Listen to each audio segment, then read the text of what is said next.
Hi, this is Dan Nichols of MichiganWeddingDJ.com. This, the last in my series on hiring a pro for your wedding reception. I'm going to talk to you right now about hiring a videographer and just give you some quick tips. Of course, you can go Google yourself to your heart's content and find out more stuff, but here's some good tips, some things that you might want to consider when you're hiring a videographer. Number one, almost everything I spoke about on the photographer section in that video applies to here as well, and it does hold true. Number two, including how many video cameras and shooters will be used at any one time. So I would ask them to let you know how many shooters. So, just because you have two cameras doesn't mean you have two shooters. How many are going to be there at any one time? And also break that down. Will they be there for the full ceremony and the full reception? That's important because I could say to you, oh, sure, they'll be there.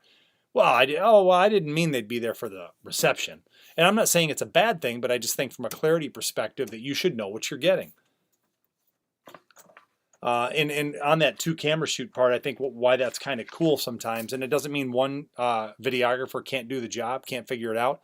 But let's say you're having the father-daughter dance, and the second shooter caught mom, hanging on to Gramps or whatever and crying or whatever.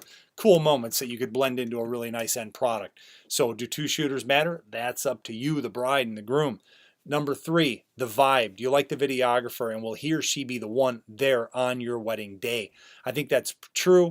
And I have a bias for hiring direct and dealing with the person that's going to be there the day of your wedding reception and ceremony. Number four, what kind of cameras? I think that's important, and here's why.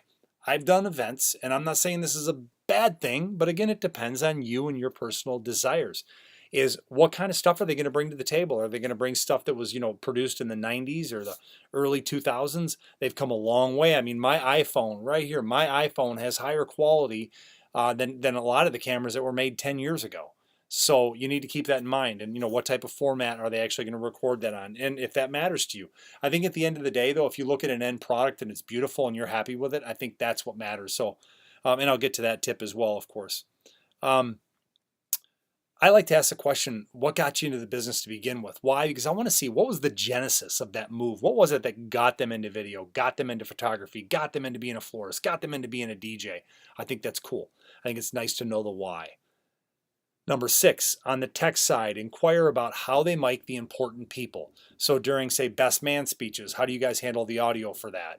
I've seen sometimes where they will literally just hang a microphone over near my speaker. And I don't know that that's a bad idea. I've never heard, I don't know what that actually sounds like. And then I have some guys that'll actually plug into the back of my mixing board. And I think that that's a pretty cool move too.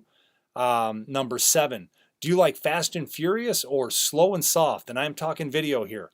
But what I can't say enough about to my clients is that when we talk pros in general, you got to see the videographer's finished work and decide if it's the style you're after. Some do that kind of MTV, bam, bam, bam, bam, bam, real rapid stuff, and I think that's cool.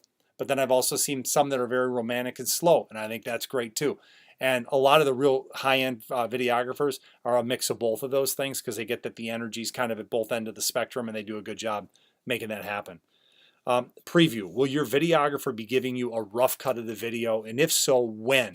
So are you going to get that video 3 months before it's actually going to be cut?